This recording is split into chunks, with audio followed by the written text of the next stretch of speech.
Bonsoir à toutes et à tous, et puis bienvenue dans cette dernière conférence de l'année de l'Académie de l'air et de l'espace, tout au moins à la médiathèque, puisque en fait nous aurons la dernière conférence qui sera concomitante avec l'Assemblée générale de l'Académie qui va se tenir le 6 novembre à la salle des Illustres, et le 6 décembre, pardon, novembre, oui je suis 6 décembre à la salle des Illustres, auquel évidemment vous êtes les bienvenus. Et là, je vous le dirai tout à l'heure, nous attendons aussi un confrère astrophysicien qui viendra faire cette conférence. Bon, j'espère que tout le monde a été prévenu du changement de thème de conférence que nous avons aujourd'hui, parce que nous avions prévu la présence de monsieur Goldnadel, qui est le président de l'aéroport de Nice, Provence-Côte d'Azur, mais qui a eu un contretemps de dernière minute, et donc qui n'a pas pu faire sa conférence sur la décarbonation en somme des aéroports, qui est aussi un sujet d'actualité.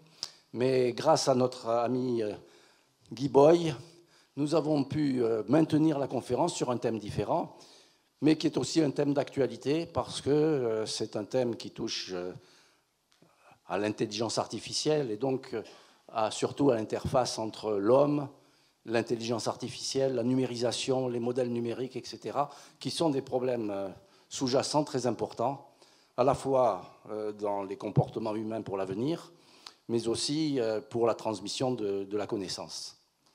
Voilà. Donc, je voudrais vous présenter Guy Boy, qui, dans une vie antérieure, a été toulousain et qui le redevient maintenant. Guy Boy a une formation d'ingénieur. Il a commencé sa carrière à l'ONERA. Et là, il a été amené à travailler avec Airbus Industrie à l'époque. C'était l'époque de la 320 dans lequel on faisait le passage du pilotage à 3 au pilotage à 2. Donc avec tous les problèmes d'interfaçage entre la machine et l'homme, d'une part, mais aussi le fait d'alléger les charges pour l'équipage, pour passer de 3 à 2 et rendre ce processus acceptable pour les compagnies aériennes. Vous savez que ça n'a pas été sans difficulté, mais que finalement, l'objectif a été atteint. Guy Boy est membre de l'Académie. Il est actuellement professeur. Il est titulaire d'une chaire qui s'appelle FlexTech, je crois, FlexTech, à Centrale Supélec. Voilà, j'y arrive. Centrale Supélec. Il est aussi professeur à l'Institut des techniques avancées, des techniques industrielles avancées. Il a développé sa carrière en partant de le point de départ que je vous indiquais, à la fois dans le mode de la recherche et dans le monde de l'enseignement. Il a fait 2 passages aux États-Unis. Il a été professeur à l'Institut de Floride. Alors le terme exact, je vais vous le dire. Technique. Oui, c'est ça. Florida Institute of Technology. Et il a travaillé aussi pour la NASA, dans le centre de recherche de la NASA, pendant de très nombreuses années. Je crois que c'était de l'ordre de 10 ans. Et il a été aussi le doyen de cet institut de Floride. C'est donc une expérience à la fois très pratique qu'il a eue et une expérience aussi de chercheur théorique. Il est d'ailleurs, je crois, chercheur invité à Supaéro. Donc une compétence dans le domaine de l'ingénierie, de l'interface homme-machine, des sciences cognitives, qu'il a pratiqué comme expert pratique et théorique et conceptuel, si vous voulez. Je ne dis pas le nombre d'associations à laquelle il participe, entre l'Institut international d'aéronautique, des sciences cognitives. Enfin, il a une ouverture, je dirais, dans la recherche et l'enseignement excessivement large. Voilà, donc je vais lui passer la parole pour vous dire l'état de ses réflexions dans ce domaine cognitif et dans cette évolution à laquelle nous faisons face, où de plus en plus le numérique, à travers les modèles numériques et l'intelligence artificielle, vont nous amener à changer la position de l'homme dans ce dispositif. Et donc, je pense que cette réflexion est très importante de ce point de vue. Voilà. À toi, Guy.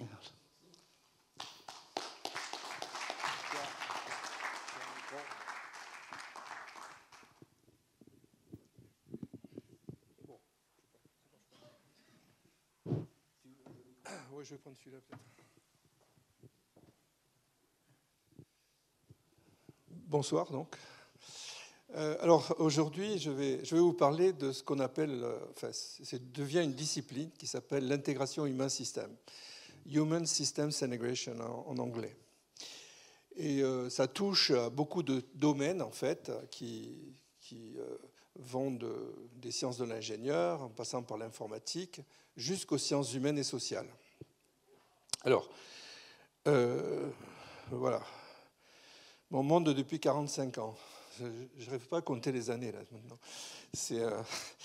Donc j'ai commencé, comme Jean-Claude l'a dit, j'étais à l'ONERA, mais j'ai commencé aux essais en vol chez Airbus. Et on passait à l'époque de 3 membres d'équipage à 2. On supprimait le mécanicien navigant. Et là, je me suis dit, bon, je connais un petit peu la technique. Enfin, je débutais, hein, mais enfin, j'avais fait quand même une thèse avant, alors, certes, enfin, à Supaéro.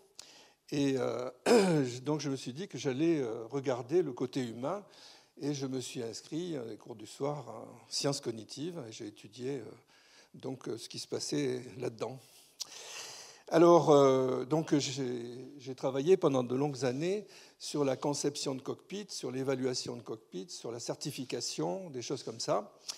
Et en 84, je suis parti à la NASA, en Californie, pour travailler sur la navette. En fait, on travaillait sur des missions de la navette à l'époque. La navette a commencé en 81, donc c'était assez frais, là. Et donc j'ai travaillé jusqu'en 92 du côté de la côte ouest des États-Unis. Et puis ensuite, je suis revenu ici. J'ai travaillé à Toulouse, Supaéro notamment, et en liaison avec Airbus, où on a développé un institut de recherche qui s'appelait Eurisco, qui a duré une quinzaine d'années. Je l'ai dirigé. Et on travaillait donc sur les questions d'interaction homme-machine, pas uniquement dans le domaine aéronautique. On a travaillé avec Nokia notamment, on a travaillé avec Daimler, on a travaillé donc dans divers domaines où l'interaction homme-machine posait des problèmes qu'il fallait résoudre. Et alors, dans le début des années 2000, je suis reparti aux États-Unis. J'ai travaillé pendant une dizaine d'années au Kennedy Space Center à Cap Canaveral, à NASA, où j'étais Chief Scientist. Et on a travaillé sur un certain nombre de projets, dont le rover lunaire, qui n'a pas été encore lancé sur la Lune, mais qui ne saurait tarder, j'espère. Et on a travaillé sur la reconception de la salle de lancement. Donc c'est juste pour vous donner une idée de ce que j'ai pu faire. J'ai travaillé sur l'interaction entre des gens, des gens formés pour ça, bien sûr, et des systèmes complexes à risque.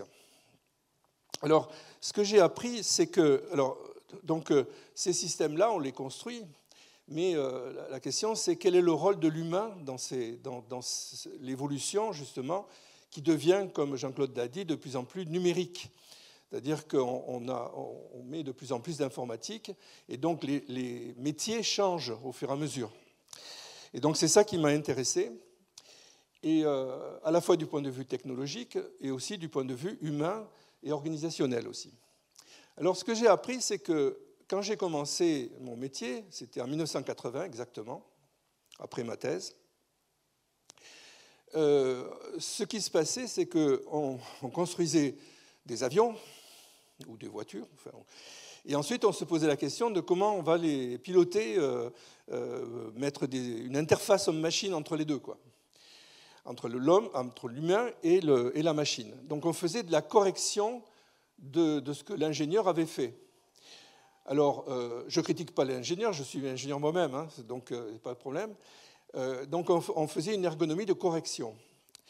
Et petit à petit, avec l'informatique, on est passé à l'étude de l'interaction machine pendant les années 80-90, parce que c'était plus facile à étudier, et aussi parce que l'ordinateur s'est distribué, s'est diffusé dans tous les lieux de la vie, y compris à la maison. Donc on avait besoin d'interagir avec un ordinateur. Moi, je peux vous dire, quand j'ai commencé à faire de l'informatique, dans les années 70, ça n'avait rien à voir avec ce qu'on fait aujourd'hui. On interagissait, il fallait connaître la machine, on programmait un assembleur, enfin bon, c'était compliqué. Donc aujourd'hui, on a construit des interfaces homme-machine pendant ces années-là, 80-90, et on s'est intéressé à ce qu'on appelle la conception de l'interaction, interaction design. Et puis, petit à petit, on est allé vers une autre approche, parce que ça, c'était, finalement, on s'intéressait à l'interface trop tard. Alors, on mettait une interface pour pouvoir utiliser un système sans se poser vraiment le problème de comment intégrer l'humain dans la conception du système depuis le début. Mais le problème, c'est qu'on ne savait pas le faire. On ne pouvait pas le faire parce que il fallait construire l'avion complètement pour pouvoir avoir toutes les qualités de vol disponibles et faire les essais en vol une fois que l'avion était construit. Là, avec l'arrivée du numérique, ça change. Le Falcon 7X, par exemple, a été conçu entièrement comme un gigantesque logiciel, en fait, et on en a fait une sorte de jeu vidéo que les pilotes d'essai pilotaient avant même que l'avion soit construit. Alors là, ça change le problème, c'est-à-dire que là, on peut prendre en compte l'humain depuis le début de la conception, vous voyez. Et donc, c'est pour ça qu'aujourd'hui, on parle d'intégration humain-système, et pas uniquement d'interface, si vous voulez. L'interface, c'est un composant du système. Mais l'interface, ce n'est pas quelque chose qu'on rajoute pour qu'on puisse utiliser le système. Voilà, c'est ça l'idée. Donc, on est passé de la correction à l'interaction, à l'intégration. Alors, et bien sûr, et bien d'autres choses. Alors, pardon, je voulais pas, j'ai raté le coup là. Moi, j'ai eu une formation d'automaticien au départ. J'ai fait de l'automatique. En tout cas, c'est comme ça que ça s'appelait à l'époque. Je crois que ça n'a pas perdu. C'était la théorie du contrôle de système. D'après vous, alors bien sûr, beaucoup le savent, mais quand a été construit le premier pilote automatique ?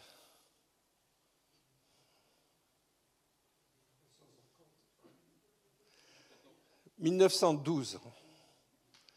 Et a été démontré en France en 1914 par ce monsieur, Lawrence Perry, qui d'ailleurs s'est tué en traversant la Manche à 31 ans. Et donc, vous voyez, ça fait un moment qu'on réfléchit à l'automatique d'un point de vue concret, pratique, en tout cas dans l'aéronautique. Alors, je ne parle pas des régulateurs de watts qu'on mettait sur les machines à vapeur, ça c'était avant. Mais en aéronautique, en tout cas, c'est là. Alors, je vais vous montrer un peu quelle a été l'évolution de l'automatisation au cours des années.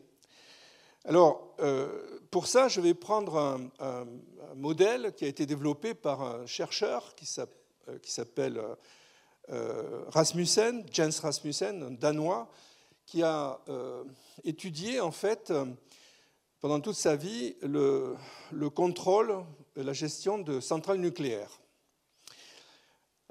Et il a développé un modèle d'opérateur humain pour mieux comprendre, en fait, comment les gens monitoraient, enfin, géraient des centrales nucléaires, qui sont fortement automatisées.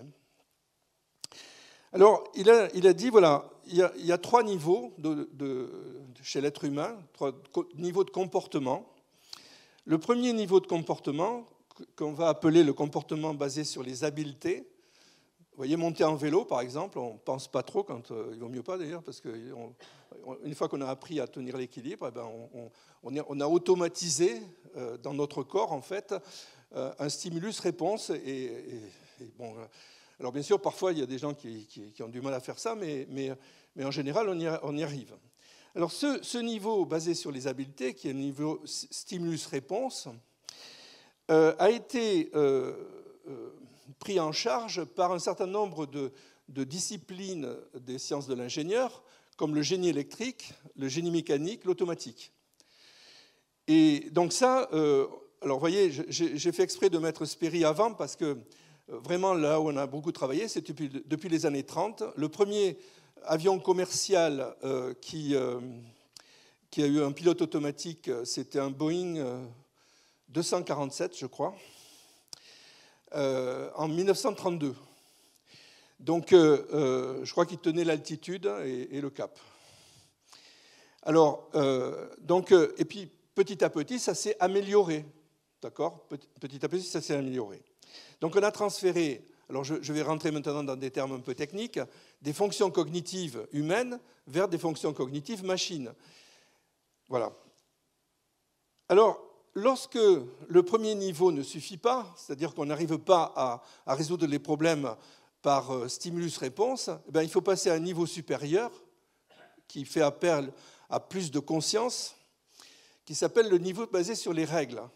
Il faut que je reconnaisse une situation, mais là, je dois penser, c'est plus automatique, là. Je dois penser et je dois reconnaître une situation, utiliser une règle que j'ai apprise pour déduire des tâches ou des procédures que je vais faire redescendre au niveau inférieur. Alors ce niveau-là, en fait, a été pris en charge par l'approche technologique, enfin, par les sciences de l'ingénieur, par la recherche opérationnelle, l'optimisation, les systèmes experts. C'était dans les années 80. Si vous voulez, si le premier, c'est le pilote automatique, le deuxième, c'est le FMS, pour les gens qui connaissent l'aéronautique, le Flight Management System. C'est au-dessus. C'est un ordinateur qu'on a conçu pour faire la navigation et transmettre les ordres au pilote automatique qui est dessous. Alors ça, c'était autour des années 80, 90, bon. Et alors, lorsque on est à ce niveau et qu'on ne sait pas, on n'a pas appris la situation que l'on voit devant soi, on doit lui donner du sens, on doit l'identifier. On doit identifier cette situation. C'est-à-dire que je dois donner du sens à ce que je suis en train de voir. Alors pour l'instant, il n'y a que les êtres humains qui sont capables de faire ça. Alors bien sûr, on va parler d'intelligence artificielle tout à l'heure, vous allez voir, mais là, je dois me faire une idée de ce qui est en train de se passer. Et ensuite, je vais prendre une décision. Là aussi, c'est quelque chose qui est réfléchi à un niveau supérieur cognitif. Et ensuite, je dois planifier des actions, c'est-à-dire construire des procédures pour les envoyer plus bas, etc. Alors ça a été pris en compte par une discipline qui a été développée dans les années 80, 90, 2000, enfin on va dire que c'est plutôt 2000, hein, qui s'appelle l'ingénierie cognitive, les sciences humaines et sociales. Donc on a regardé comment le métier d'un pilote, par exemple, ou d'un opérateur humain d'un système complexe, qui a des automatismes, les deux niveaux du dessous, va pouvoir se comporter.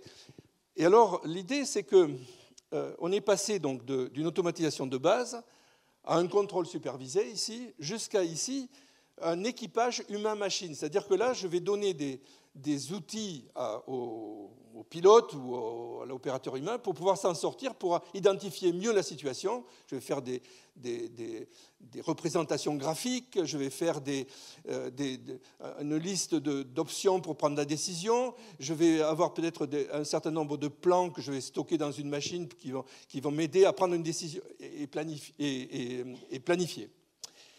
Alors, aujourd'hui, vous savez, on parle de plus en plus de véhicules autonomes, on parle d'autonomie de plus en plus. L'autonomie, elle va se situer à ce niveau-là, si vous voulez. Parce que tout le reste, c'est déjà quasiment fait. Hein, on a fait beaucoup de choses dans les deux premiers niveaux. Alors là, c'est difficile parce qu'on n'a pas... Aujourd'hui, par exemple, on dit il y a 5 niveaux d'autonomie pour les automobiles, hein, de 1 à 5. Aujourd'hui, on est à 3+. La Tesla, c'est 3+. Et vous savez pourquoi on ne peut pas passer à 4-5 ? C'est tout simplement parce qu'il faudrait équiper les routes pour qu'on puisse fermer le monde, si vous voulez, pour pouvoir s'en sortir. Donc, on en est là. Alors, si maintenant, j'avais promis de parler d'intelligence artificielle, allons-y. au niveau le plus bas, si vous voulez, vous avez tout ce qui est... alors, je l'ai mis en anglais, là, machine learning, deep learning, c'est-à-dire l'apprentissage machine basé sur des réseaux de neurones. Hein, c'est ça qui est à la mode aujourd'hui. Faire de la reconnaissance d'image, faire de la reconnaissance de la parole, ça marche plutôt bien.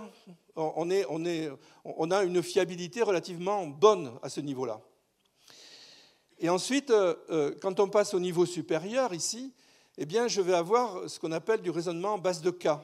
J'ai des cas que j'ai vus avant, et je vais dire, tiens, ça ressemble à ça, et donc la machine va pouvoir faire du raisonnement en base de cas. On sait faire ça. Alors, le problème, c'est qu'on sait le faire dans des contextes bien déterminés. C'est pas vrai dans tous les contextes. Et puis ici, je vais avoir des outils avec lesquels je vais devoir dialoguer, et éventuellement dire, voilà, que j'ai toutes ces données, moi je ne peux pas les traiter, je mets ça dans un data cruncher, un outil qui va me faire des inférences, etc., et me donner un point de vue. Mais ce n'est pas forcé que je vais le croire. C'est ça la question. Donc aujourd'hui, moi j'ai quelques problèmes. On a beaucoup discuté dans notre milieu, là, de la certification d'un outil d'intelligence artificielle à ce niveau-là. Pour l'instant, on n'a pas trop conclu quand même. On peut qualifier éventuellement un système d'IA, mais le certifier, comme on le certifie une machine mécanique, on est loin du compte. Alors qualifier, ça veut dire c'est comme quand on qualifie une personne. On fait passer un examen, si vous voulez. Hein, c'est ça. Alors, donc je voulais dire ça parce qu'on parle d'intelligence artificielle ou des intelligences artificielles maintenant. Donc il y a plusieurs types d'intelligence artificielle. Alors, en fait, si vous voulez, moi je vais vous parler d'intelligence artificielle au sens de l'automatisation de systèmes. Et je préférerais parler, quand on automatise un système, on fait un système machine cognitif. C'est-à-dire qu'on donne des fonctions cognitives à la machine, ce qui n'était pas fait avant. Enfin, ici, il y a eu l'horloge, par exemple, c'est une sorte de système cognitif pour voir l'heure, si vous voulez. Hein. Ça fait longtemps qu'on a automatisé ce genre de choses. Mais je préfère, moi, aujourd'hui, plutôt que de parler de système d'IA, parler de systèmes cognitifs, qui sont d'un côté des êtres humains et de l'autre côté de la machine. Et donc, on parle de plus en plus de systèmes sociotechniques, c'est-à-dire des systèmes dans lesquels il y a des machines qui ont des capacités cognitives, si vous voulez, et des êtres humains. Et donc, je vais vous montrer qu'au fil des ans, nous sommes passés du physique, de l'ergonomie physique, si vous voulez, à une ergonomie cognitive. Et aujourd'hui, on est passé au social. Les réseaux sociaux, le transport aérien, ça paraissait impensable il y a 100 ans de dire demain je vais à New York. Non, aujourd'hui on connecte. Donc la connexion, c'est social. Alors, on a commencé avant les années 80, c'est circa 80, hein, le génie mécanique était une discipline reine. Génie mécanique, c'était des équations, on faisait des calculs, puis on faisait des ponts, on faisait des voitures, etc. Bon. Et du côté humain, c'était le côté physiologique médical. C'était la biomécanique. C'était les conditions de travail avec l'humidité éventuellement, les choses comme ça. Donc on s'intéressait à ce qu'on appelle le facteur humain et l'ergonomie, FHE. Et puis, dans les années 80, on est passé à la micro-informatique. Vous savez, les micro-ordinateurs ont envahi notre vie. Et eh bien, on a dû étudier une ergonomie plus cognitive, parce que ce n'était pas une ergonomie physique, on avait de la peine physique, mais c'était plus une peine mentale, une peine cognitive. Et parfois de la joie cognitive aussi, hein, c'est pas que la peine. Donc, là, on est passé donc à l'IHM, l'interaction homme-machine. On l'a appelé comme ça. D'ailleurs, mal nommé en français, mais je ne peux pas trop critiquer, je faisais partie des gens qui l'ont nommé aussi. Mais donc l'interaction homme-ordinateur, humain-ordinateur pour être plus correct. Et donc on est passé à ça. Donc on a fait beaucoup d'intelligence artificielle dans les années 80, je le rappelle, hein, c'est pas que maintenant. On avait fait beaucoup de choses. À l'époque, on se plaignait parce qu'on ne pouvait pas faire d'apprentissage parce qu'on n'avait pas assez de données. Bon, aujourd'hui, c'est big data, donc on en a encore plus que ce qu'on pourrait en traiter. Et le problème, c'est de les trier, justement.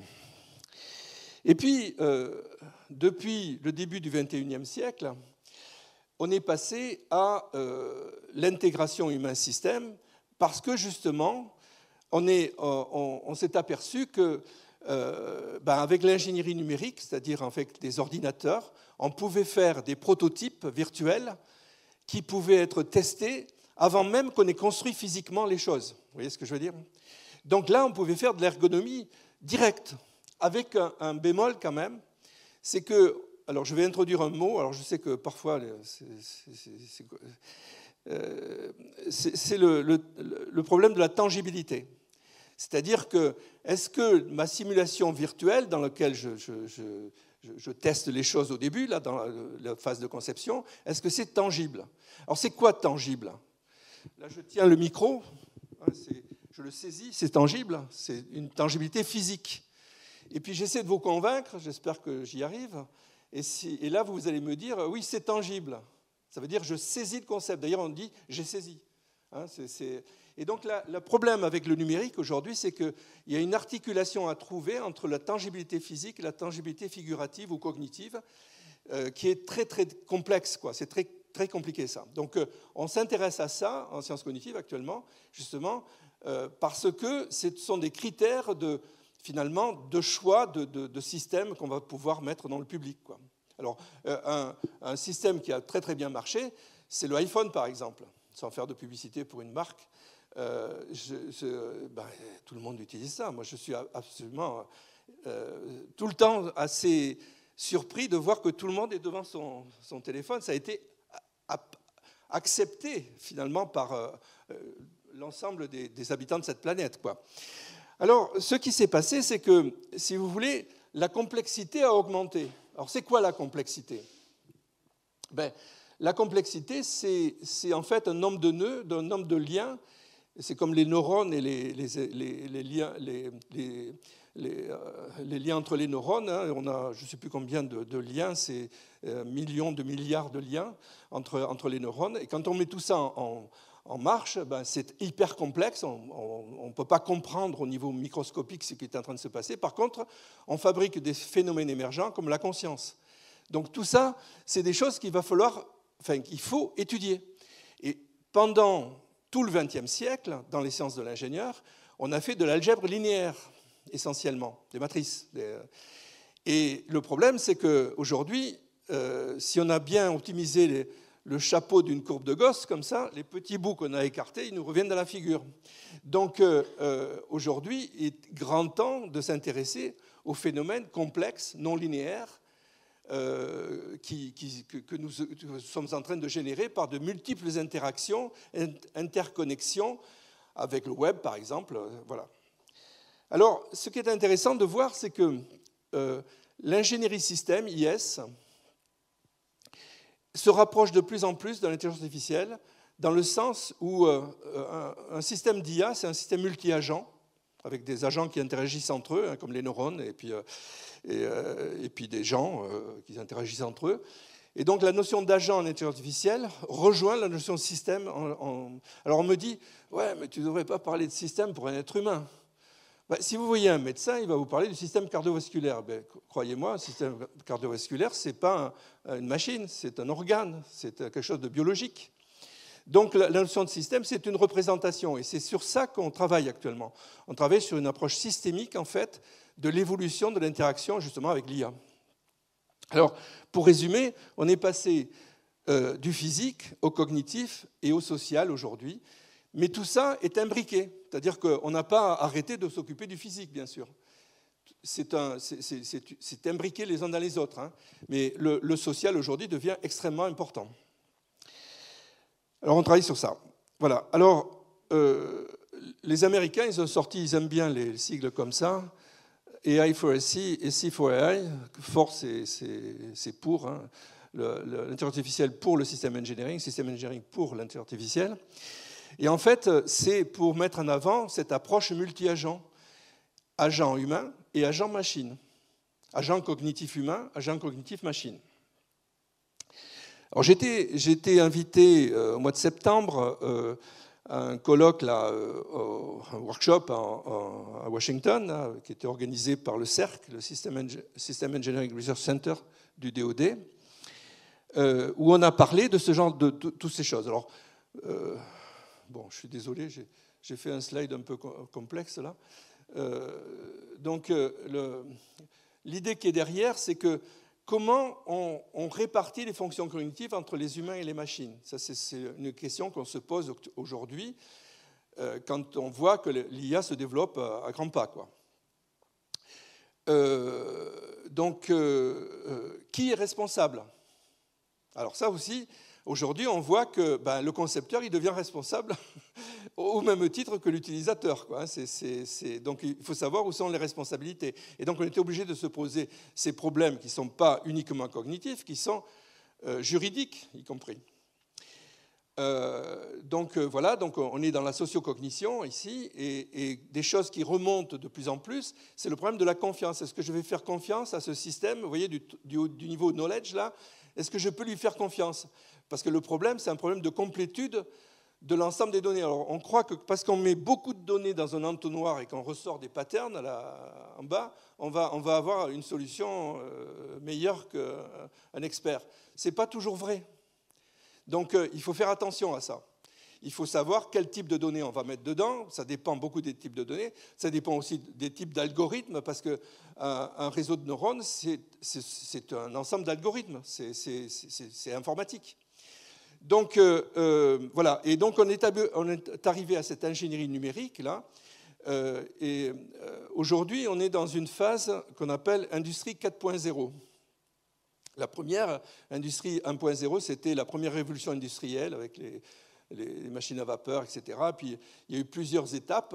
Aujourd'hui, l'industrie 4.0, c'est l'étape digitale, numérique. Mais là, on est en train de rentrer dans une nouvelle étape, un nouveau palier, qui a été nommé par la Commission européenne, Industrie 5.0. Moi, je préfère parler de société 5.0, vous avez compris pourquoi. Donc, parce qu'en fait, on crée une société avec des humains et des ordinateurs. Et donc, voilà. Alors, le problème qui revient tout le temps, c'est le problème de la tangibilité. Voilà. Et donc, c'est pour ça que c'est très important de l'étudier. Si ça vous intéresse, j'en ai écrit 220 pages. J'ai un petit bouquin là, qui est sorti en 2016. Alors, donc, voilà. Alors, le dernier point que je voudrais citer aussi, c'est qu'est-ce qu'on fait quand on a un événement imprévu? Parce qu'on essaie de couvrir l'ensemble des événements, l'ensemble des choses qu'on veut mettre dans la machine pour traiter des cas, pour résoudre des problèmes, mais on ne peut pas tout mettre. Et donc, forcément, il y a toujours un imprévu quelque part, même si on le connaît. Parfois, c'est inconnu. Mais même quand c'est connu, si c'est rare, on est coincé. Donc, qu'est-ce qu'on fait dans le cadre de la gestion de l'inconnu? Pardon, de la gestion de l'imprévu. Je vais vous en parler tout à l'heure.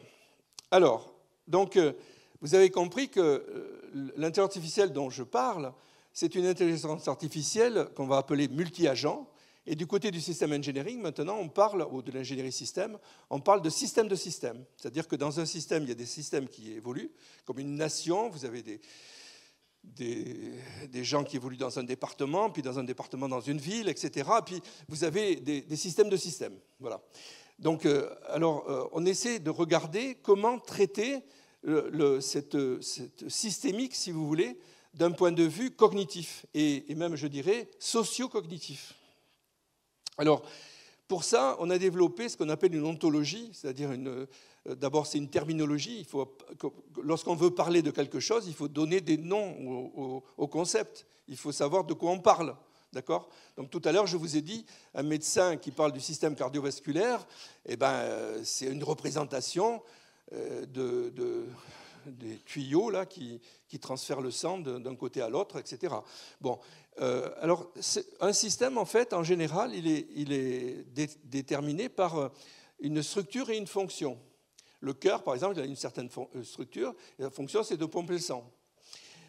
Et puis, les fonctions, elles peuvent être physiques, je viens de le dire, ou cognitives, c'est-à-dire qu'elles sont actionnées par le cerveau, et donc il y a quelque chose de cognitif qu'il va falloir représenter. Pareil pour les structures. Un système humain peut inclure un système machine, le pacemaker par exemple, des lunettes. Une automobile inclut un système humain, un conducteur, un passager. Donc tout ça, il faut savoir l'exprimer quand on veut faire une analyse systémique d'un système socio-cognitif. Eh bien, il faut savoir en parler. C'est à ça qu'on s'attache actuellement, à bien décrire. Alors moi, quand j'étais étudiant, j'ai appris qu'un système, c'était quelque chose qui, à une entrée, faisait correspondre à une sortie. YLF de X, si vous voulez. Bon, ça, on pourrait dire que c'est une fonction uniquement, mais il y a une structure aussi derrière. Donc, et alors, le problème, c'est qu'on ne peut plus raisonner comme ça aujourd'hui. Ce n'est plus un système isolé. C'est un système qui est interconnecté avec les autres systèmes, à l'intérieur et à l'extérieur. Donc, on parle de système de système. Vous voyez, c'est sur ça qu'on travaille.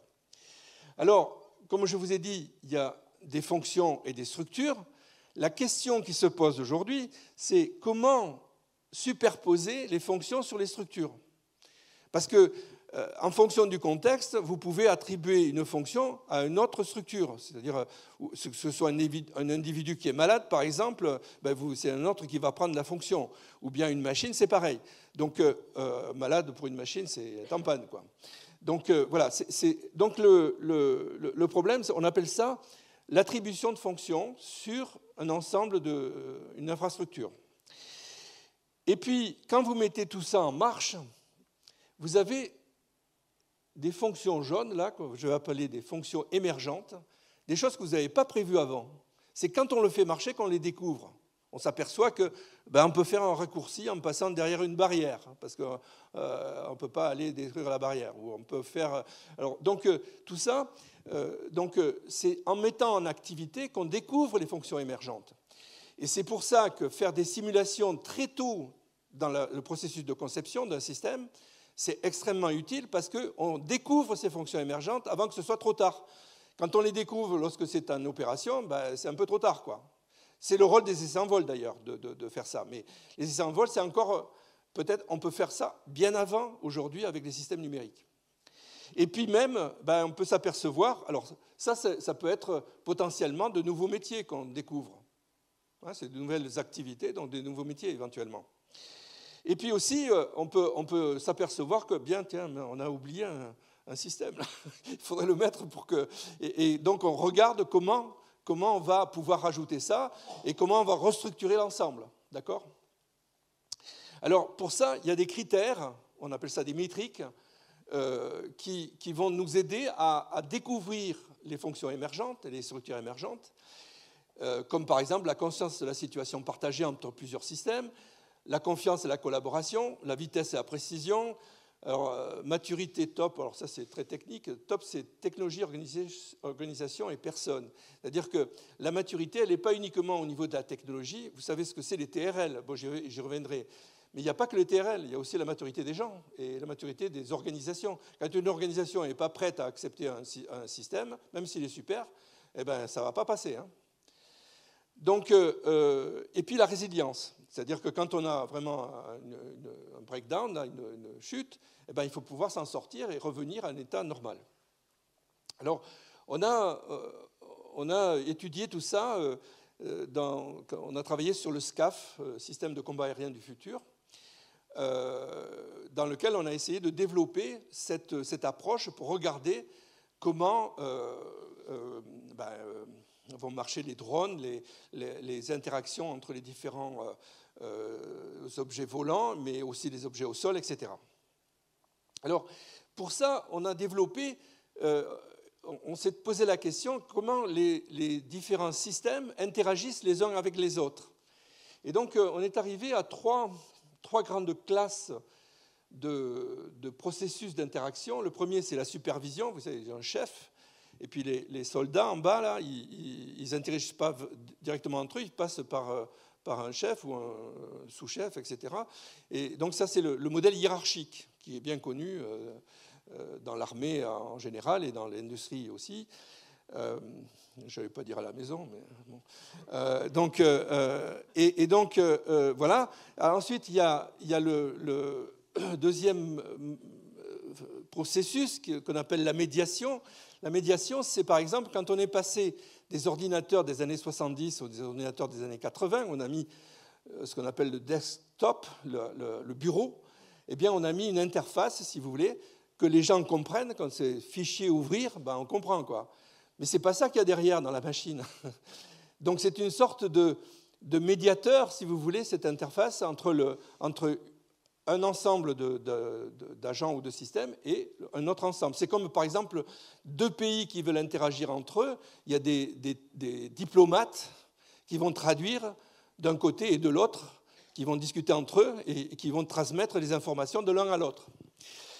Et puis le dernier processus, qui s'appelle qu'on a nommé coopération ici, vous avez un ensemble de systèmes ou d'agents là, qui vont interagir entre eux. Et là, chaque agent, chaque système a un modèle de l'environnement, de l'organisation qu'il y a autour.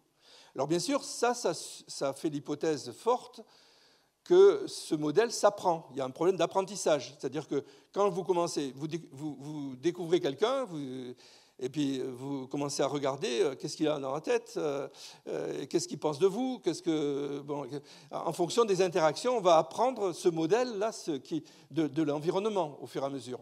Pour l'instant, il y a quelques machines qui se sont attaquées à ça, enfin on s'est attaqué à ça en IA un petit peu, mais l'être humain est incomparablement supérieur pour faire ce type de processus ici. Alors vous voyez que plus on va vers la droite ici, plus on a de l'autonomie. C'est-à-dire que plus on est au courant de l'environnement, plus on va pouvoir être autonome. Et puis, mais par contre, ça demande beaucoup de connaissances et beaucoup d'expérience, si vous voulez. Donc, et quand on ne sait pas faire à un certain niveau, on redescend dans les niveaux inférieurs. C'est pour ça qu'on a besoin quand même de gens qui savent pour pouvoir faire de la supervision à un moment donné. Alors tout ça, on est en train de le regarder. Et alors, donc la question qu'on peut se poser à ce niveau-là, comment gérer des systèmes complexes, je dirais même des systèmes socio-cognitifs complexes. Alors, dans les systèmes à risque, ce que j'ai appris au cours des ans, et que tout le monde fait, c'est que pour, par exemple, en aéronautique, comme dans le nucléaire, on utilise des procédures. C'est-à-dire que pour faire ça, il faut faire ça d'abord, ça ensuite. Et puis, comme ça, une procédure, on l'applique comme une recette de cuisine, si vous voulez. Okay ? Alors, bien sûr, au bout d'un certain temps, vous l'avez tellement intégré que vous pouvez faire des petites variations autour, mais en général, il ne vaut mieux pas trop faire de variations, c'est contrôlé. Donc là, on automatise les gens dans l'utilisation de procédures opérationnelles, donc des fonctions humaines. Si on met ces procédures dans la machine, on fait l'automatisation, hein, on automatise des machines. Mais ça n'est valable que pour des situations attendues. C'est-à-dire qu'on a fait l'étude avant de l'environnement dans lequel on évolue, et donc on peut donner des procédures aux êtres humains pour qu'ils s'en sortent dans telle situation, mais qui sont attendues. D'accord ? Et cet environnement est relativement rigide, parce qu'on a fermé le monde, si vous voulez. Alors qu'est-ce qui se passe lorsqu'on a des situations inattendues, justement ? D'après vous, on se débrouille, quoi. Hein, on essaie de résoudre des problèmes. Et donc là, c'est la résolution de problèmes en temps réel. Alors ça arrive dans le domaine spatial, je peux vous garantir. Il y a des gens qui sont dans le domaine spatial. Quand il y a un problème sur un satellite, on se met en mode de survie et on réunit des experts, on discute. Et surtout, il faut coordonner l'ensemble des agents, là, des systèmes, des agents qui vont donner des avis, et donc pour se faire une idée de ce qui est en train de se passer, pour pouvoir agir. D'accord ? Et alors pour ça, on a besoin de la flexibilité. C'est qui est le contraire justement de la rigidité. Donc le problème là, si vous voulez, c'est que, alors je vais passer le truc, je reviendrai sur le truc vert. On a besoin d'outils qu'on va appeler des flex-tech, des technologies pour la flexibilité. Un des plus simples flex-tech qui existent aujourd'hui, c'est le undo. Quand vous tapez un texte, si vous n'avez pas de undo, je vous garantis, c'est très rigide, quoi. Alors qu'avec le undo, pour revenir en arrière, on corrige, etc. Bon, alors, ce n'est pas une procédure, c'est une technologie pour augmenter la flexibilité dans l'écriture. Ce qui est absolument exaspérant, c'est quand vous avez un système qui vous corrige automatiquement un truc qui est basé sur... enfin, je ne sais pas si vous avez fait ça, mais moi, ça m'énerve, quoi. Donc, j'essaie de tourner le bouton, là, pour que ça ne le fasse pas, quoi. Donc, voilà. Alors, tout ça, on appelle ça de l'attribution de fonctions, humain et machine. C'est ce que je disais tout à l'heure. Vous savez, les petits ronds que je mets sur les petits rectangles, c'est-à-dire je vais mettre des fonctions sur les structures, etc. C'est comme ça qu'on va faire. Alors, aujourd'hui, le gros problème avec l'IA, c'est qu'on est en train de passer d'une automatisation rigide qu'on connaît très bien, qu'on sait certifier aujourd'hui, hein, c'est clair, à une autonomie flexible qu'on essaie d'attraper, on va dire. C'est en cours, tout ça, c'est ça. Donc, alors le grand problème aujourd'hui, c'est que dans le passé, on s'est toujours intéressé à des systèmes mono-agents, c'est-à-dire un être humain en face d'une machine avec une interface qu'on va construire, et on a dit, ça, on va l'étendre à beaucoup d'êtres humains, etc., sans se trop poser la question de la coordination. Après, on verra bien. Et donc, on le fait ensuite en opération, on essaie de coordonner l'ensemble. Ben là, il faut le faire depuis le début. Donc, le digital va nous permettre de faire ça. Je donne des bonnes informations, quelque chose d'optimiste quand même là. Bon, alors, donc la question qu'on se pose, est-ce que l'IA peut être considérée comme un outil ou comme un partenaire? C'est ça la question. Et voilà. Alors, ça me permet de dire quelque chose, c'est que dans le monde rigide, on parlait de choses compliquées. Vous savez, quelque chose de compliqué, en général, quand on l'a construit, c'est qu'on ne l'a pas très bien fait. Il faut quelque chose de compliqué, il vaut mieux le simplifier. Moi, quand j'ai fait mes études d'ingénieur, on m'a appris à simplifier un problème pour pouvoir le résoudre, pour revenir à quelque chose qui est traitable, si vous voulez. Donc, le rendre plus simple, plus rationnel, plus utilisable. Voilà, c'est ça qu'on a fait pendant des générations, là. Eh bien, aujourd'hui, on entre dans l'ère des systèmes complexes, et la complexité, en fait, ce qu'il faut opposer à complexité, ce n'est pas la simplicité uniquement, parce que simplicité, c'est pas mal, si on y arrive, mais simplifier quelque chose qui est complexe, c'est le réduire. Et donc, le problème, c'est peut-être de regarder, d'être plus familier avec cette complexité. Quand vous passez d'une région à une autre, par exemple, et vous ne connaissez pas la région dans laquelle vous allez, vous allez vous apercevoir que vous n'y retrouvez pas, c'est complexe, et puis au bout de quelques mois, vous avez fait les liens entre les nœuds, là, vous savez que la boulangerie est à côté de la boucherie, je ne sais pas quoi, etc. Donc vous êtes rendu familier avec le système complexe qui est la nouvelle région. Et donc tout vous semble simple, mais vous n'avez pas simplifié le système, vous êtes devenu familier avec le système, vous voyez, ce n'est pas la même chose. Et donc là, c'est quelque chose qui est très important dans l'attaque des systèmes complexes. Comment on peut devenir familier? Est-ce qu'on peut donner des outils pour aider à être familier plus vite, par exemple? Compréhensible et utile. Alors, ça aboutit à une approche réductionniste. C'est pour ça que dans les cas inattendus aujourd'hui, on ne sait plus faire. Covid, par exemple. Hein, Fukushima. Enfin, bon, Et là, il faut s'en sortir, il faut résoudre le problème, quoi. Mais toute l'approche réductionniste qu'on a utilisée pour construire le bidule avant, là, elle ne nous aide pas beaucoup, quoi. Donc, voilà. Et là, ce qui ressort, c'est la question de la maturité. Est-ce que je suis suffisamment mature pour pouvoir utiliser ce nouveau système? Alors, la maturité, vous allez me dire, on sait ce que c'est. C'est des TRL. Voilà, dans l'industrie, on a fait TRL de 1 à 9. C'est la NASA qui avait fait ça il y a très longtemps.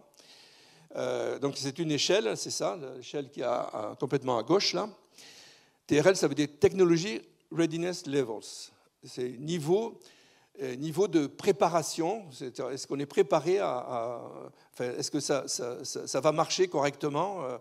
Et donc vous avez des niveaux 1, 2, 3 qui est le niveau de la recherche essentiellement, 3, 4, 5, 6 c'est le niveau intermédiaire du développement, et puis ensuite c'est le niveau de comment dire, delivery, où vous mettez ça dans le commerce, quoi, après. Bon, donc ça c'est par rapport à la technologie.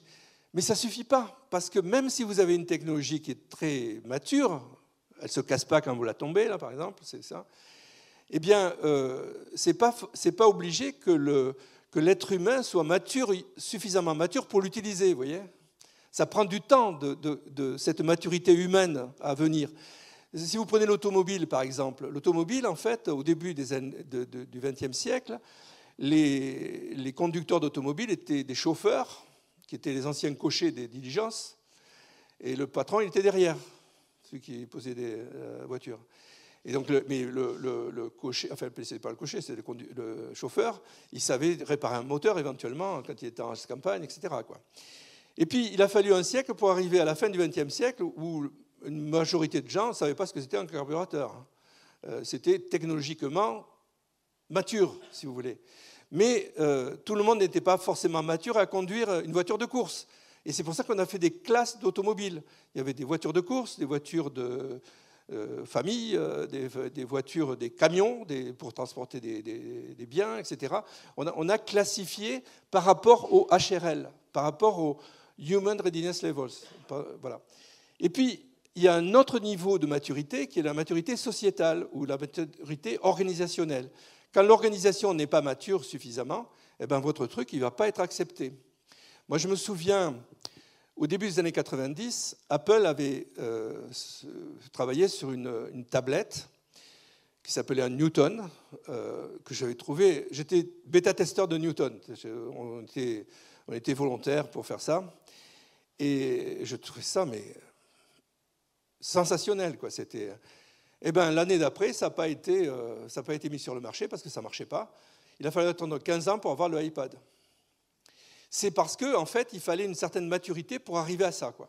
Et ça, justement, Steve Jobs l'avait très bien compris. Bon, je n'ai pas le temps de vous expliquer comment il a fait, mais c'est important. Alors, et aujourd'hui, on a d'autres readiness levels là, par rapport au machine learning. Alors ça, c'est une autre paire de manches. Le MIT, Massachusetts Institute of Technology, a développé une échelle. Là. Bon, elle vaut ce qu'elle vaut, mais vous pouvez regarder sur le web, vous trouverez comment on évalue, où est-ce qu'on en est par rapport à la maturité d'un système qui apprend. Voilà. Alors, la question qu'on peut se poser donc, aujourd'hui, c'est comment accroître la maturité par rapport à maturité, familiarité. Hein, ça va avec. Alors, en fait... L'idée qui est derrière, c'est que c'est là que j'ai introduit le top model. On appelle ça top model, comme ça les étudiants s'en souviennent. Et comment on articule tout ça dans l'intégration humain-système? Alors, du côté des technologies, c'est l'automatisation. Du côté des organisations, c'est les réglementations qu'on met en place. Du côté des personnes, c'est les habiletés, les connaissances. Et puis après, on descend encore un niveau en dessous avec vraiment les vraies choses qu'on fait, technologie de l'IA, des sciences des données, ça c'est important. Ici, les problèmes de coordination. Et puis dans le domaine personnel, individuel, c'est le suivi de procédures et la résolution de problèmes. Est-ce qu'on est suffisamment mature pour faire ça dans telle et telle situation? Alors, si je prends un système complexe, vous savez, je vous ai dit un système complexe, c'est des nœuds avec des liens entre les nœuds. Et quand il y en a beaucoup, c'est très complexe. Quand il n'y en a pas beaucoup, ce n'est pas complexe. Bon. Alors, ce qu'on voudrait, c'est pouvoir séparer certaines parties pour pouvoir les étudier en particulier. La séparabilité, c'est une propriété de système complexe qui a été utilisée depuis très longtemps par les biologistes et les physiologistes. Par exemple, une main, vous pouvez la séparer, en remettre. Il faut être bon quand même pour faire ça, mais le cerveau, vous ne pouvez pas. Si vous sortez le cerveau, c'est fini, l'individu meurt. Donc, ce n'est pas séparable. Ça, c'est séparable, ça, ce n'est pas séparable. Donc, quels sont les critères de séparabilité dans un système sociotechnique? Ben voilà, on travaille sur des métriques pour regarder ce genre de choses. Alors après, il y a tout ce qui est les liens entre les différents systèmes, qu'ils soient humains ou machines. La complexité, elle vient beaucoup des interconnexions. Elles viennent des nœuds du réseau, mais elles viennent surtout des interconnexions. Et puis, il y a ces fonctions jaunes dont j'ai parlé tout à l'heure, c'est-à-dire les fonctions émergentes qui apparaissent dès qu'on utilise le système. On n'avait pas pensé à ça avant. Et bien, plus vous en connaissez des fonctions émergentes, et plus ces fonctions deviennent de plus en plus autonomes, plus on a besoin de les coordonner, et plus ça devient mature. Voilà. La maturité, en fait, on peut la calculer rétrospectivement, si vous voulez, avec ce chaînage, en fait, de la maturité vers les règles de coordination, vers l'autonomie et vers les fonctions émergentes. Alors tout ça, il s'agit d'un organisme vivant. Et ce n'est pas un organisme, un tas de tôles qu'on assemble uniquement. C'est quelque chose qu'il faut faire vivre. Et pour ça, justement, l'ingénierie digitale le permet.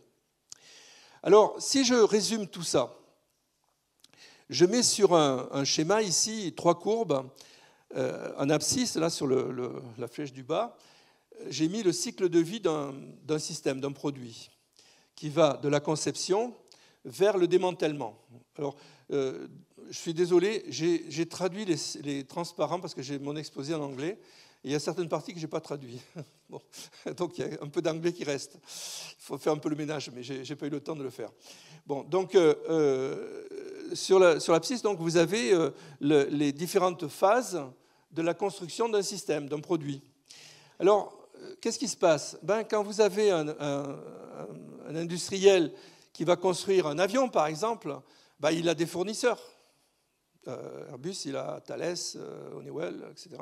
Et donc, ils ont des produits sur étagère, qui peuvent modifier, bien sûr. Mais alors, plus vous choisissez ça en avance, plus vous allez vous handicaper du point de vue de la flexibilité dans le design. Parce que vous allez figer, rigidifier finalement votre conception. En revanche, la courbe verte, là, c'est plus vous utilisez le système et plus vous apprenez sur le système. C'est-à-dire que vous allez comprendre, une fois que vous allez le démanteler, vous avez tout compris, mais c'est un peu tard là. Donc, c'est ça. Alors, aujourd'hui, dans une ingénierie digitale, si vous voulez, on peut faire des modélisations, simulations, depuis le début. Eh bien, on peut faire translater la courbe verte vers la gauche. Donc, on peut apprendre des fonctions émergentes. Vous voyez, j'ai besoin de ces concepts de fonctions émergentes là.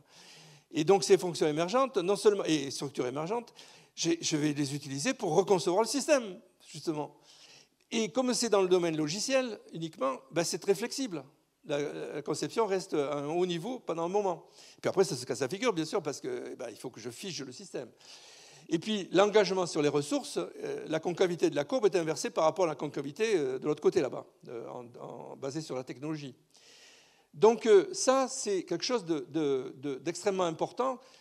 On a étudié ça vraiment. Ces courbes-là ont été développées à la NASA, validées par la NASA. On avait mis les phases de construction de la navette, je me souviens. Voilà. Alors, si je me place à un certain moment, c'est-à-dire, je me place pendant les opérations, là, et le support, c'est la maintenance, hein, c'est pas que la maintenance, mais c'est une partie. Nous avons travaillé, là, récemment, moi, je dirige une chaire à l'Éconcentrale, à Centrale Supélec et à l'ISTIA, et on a travaillé avec Safran, justement, sur... alors, juste pour dire, ils développent des moteurs d'hélicoptères et je pense que Safran est un des plus gros constructeurs de moteurs d'hélicoptères au monde. Et ils en maintiennent 80% de leur parc, ce qui veut dire que tous les jours, ils ont un problème, quoi.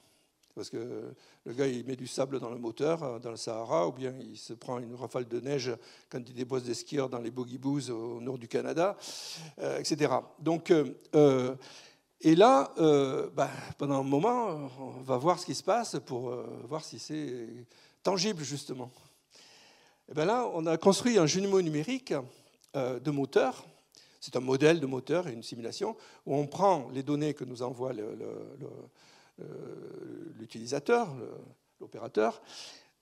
et on regarde ce qui se passe. Et si on ne comprend pas, bien sûr, alors soit le modèle n'est pas bon, soit on nous a raconté des bobards. Quoi, donc il faut voir. Voilà. Alors, donc ça, si vous voulez, c'est un modélisation, simulation. Et alors, si je reviens à ce schéma-là, et que j'étends ce modèle-là, et simulation, pendant tout le cycle de vie, je vais m'en servir comme un outil pour tester ce qui est en train de se passer.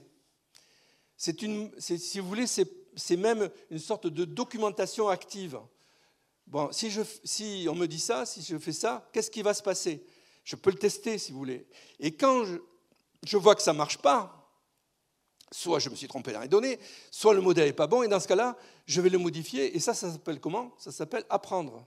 C'est-à-dire que j'apprends, le modèle apprend, c'est un apprentissage là, alors qui est supervisé par un être humain, ce n'est pas automatique, mais donc je vais faire un apprentissage sur le jumeau numérique. Le jumeau numérique, c'est une image informatique du vrai système physique, d'accord? Un jeu vidéo. Je crois qu'on ne dit plus jeu vidéo, on dit jeu digital ou jeu, je ne sais pas quoi maintenant. Bon, alors... Et puis, si je pousse un peu plus loin, je vais dire, ce jumeau numérique, je peux l'utiliser comme un assistant virtuel qui va peut-être me dire, oui, là, il faudrait faire ça. Donc, vous voyez, on est au niveau, vous vous souvenez du modèle de Rasmussen avec le skill-based, habileté, règles, connaissances. Là, je commence à attaquer le niveau connaissance, si vous voulez. Et je construis mon niveau connaissance au fur et à mesure. D'accord ? Alors, donc, on passe de l'ingénierie centrée sur la technologie là, à l'intégration humain-système. Vous voyez, ce dont on parle, c'est l'intégration humain-système. Pardon, socio-cognitive humain-système. Voilà. Alors, pour résumer, l'approche du XXe siècle, c'était on construit un avion. Tiens, il y a des gens qui vont interagir. Alors, il y a des pilotes, mais il y a aussi d'autres personnes. Hein. Il y a des hôtesses de l'air, il y a des gens au sol, il y a des gens de la maintenance, etc. Et donc, on va mettre une interface entre les deux. Donc, c'est ce qu'on a fait pendant longtemps. C'est-à-dire qu'on parlait d'interface homme-machine. On ne parlait pas d'intégration humain-système, là. On parlait de mettre une interface. Vous voyez ce que je veux dire? Alors, j'étais invité il y a quelques années à faire une conférence sur le sujet. Et j'ai dit, l'interface homme-machine, je suis désolé, mais c'est un concept du XXe siècle. Au XXIe siècle, on va parler d'intégration humain-système. Et donc, voilà, et donc on va regarder ça. Alors, si on le théorise, bien sûr, ça fait quelque chose comme ça. Hein. C'est ça. On a essayé de travailler sur l'interaction tangible et donc on a mis des interfaces qui, au début, étaient électromécaniques, mécaniques, etc. Et puis, petit à petit, c'est devenu digital. Donc, les disciplines... Alors ça, on appelle ça l'approche inside-out, c'est-à-dire qu'on prend de l'intérieur de la technologie vers l'extérieur, vers l'être humain. Et donc les disciplines qui rentraient en ligne de compte, c'était l'ingénierie, les sciences de l'ingénieur, l'ergonomie, l'interaction de machines et puis l'automatisation. Là, on est allé, pendant le XXe siècle, du tangible vers le virtuel. Moi, je me souviens, quand j'étais étudiant, j'avais une 2 chevaux, pas trop de fric, et j'étais obligé de nettoyer le carburateur. Bon, ou éventuellement... La 2 chevaux, c'est la seule voiture au monde qui est démontable avec une clé de 12. Il faut savoir la remonter, remarquez, hein, c'est un autre problème. Mais aujourd'hui, on ne peut plus faire ça, on ne peut plus regarder le moteur. Il faut aller chez un concessionnaire, il vient avec une tablette, il met sa prise USB sous le volant et il vous dit combien ça coûte. Tout est intégré. On est passé du hardware au software, du matériel au logiciel, vous voyez? Et alors, ce qui est intéressant, c'est que depuis le début du XXIe siècle, on fait exactement l'inverse. Tout commence, c'est-à-dire qu'on ne découpe pas la tôle, on ne fait pas des... Je me souviens, dans le temps, à Sud Aviation aérospatiale, il y avait une salle de traçage.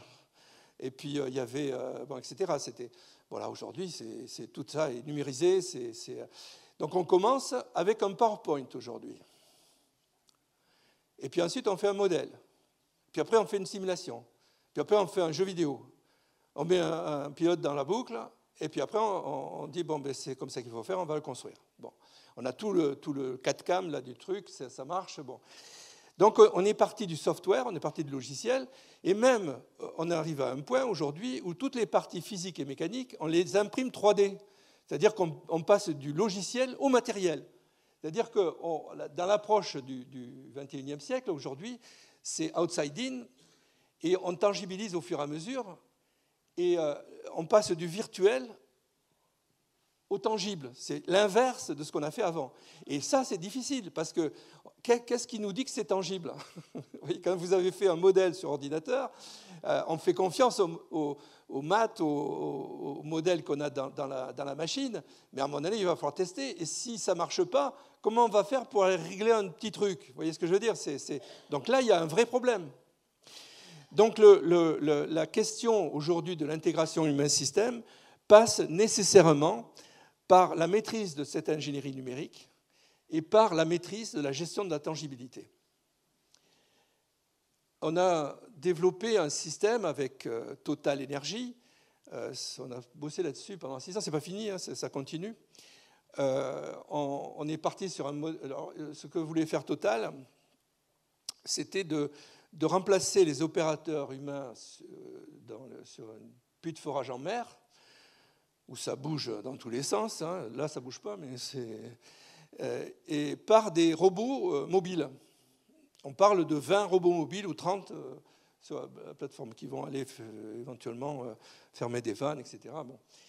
Et donc, on a commencé avec une simulation, enfin un modèle, une simulation, une interaction avec ça, puis on a tangibilisé. Alors, sur le plateau de Lac c'est à côté de Pau, hein, enfin, Toulousains savent où est Lac, quoi, hein, dans les Pyrénées. Donc, il y a un terrain de jeu là, de 3 hectares où on a mis des robots avec des installations, j'allais dire bidons, oui, c'est des bidons, des tuyaux, etc. Et donc, petit à petit, on a tangibilisé le système. Voilà, on en est là, je ne peux pas vous en dire plus, malheureusement. Alors, donc, la tangibilité, si vous voulez lire quelque chose de plus long, il y a un bouquin.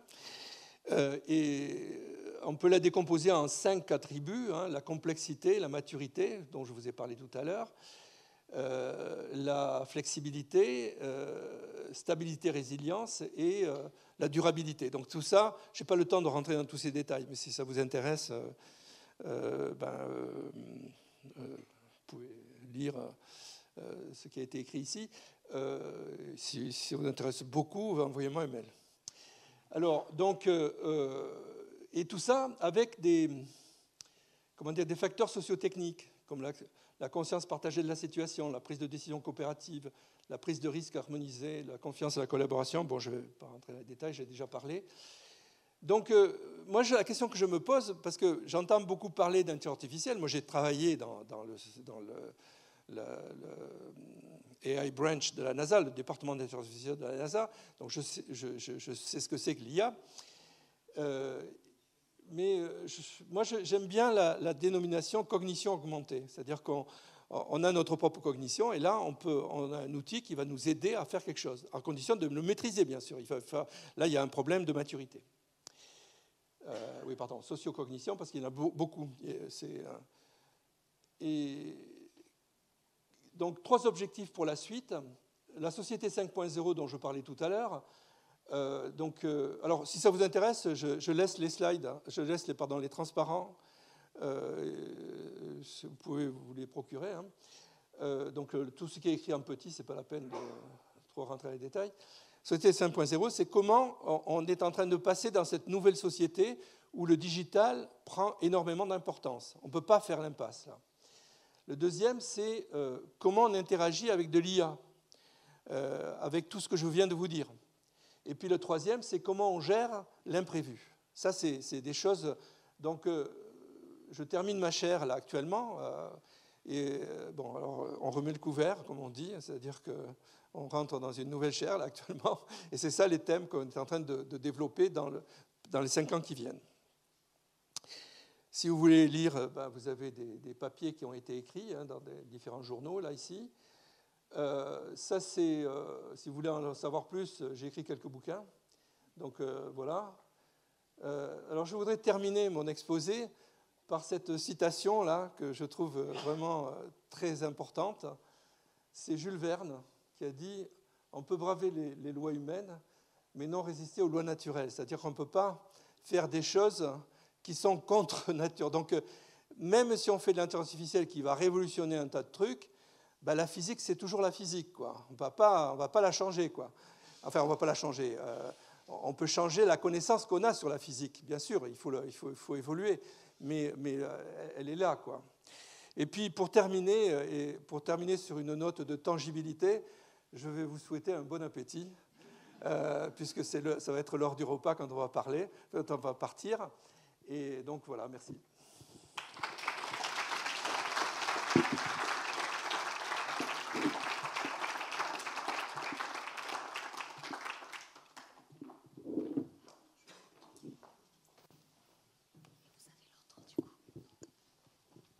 Est-ce qu'il y a des questions ?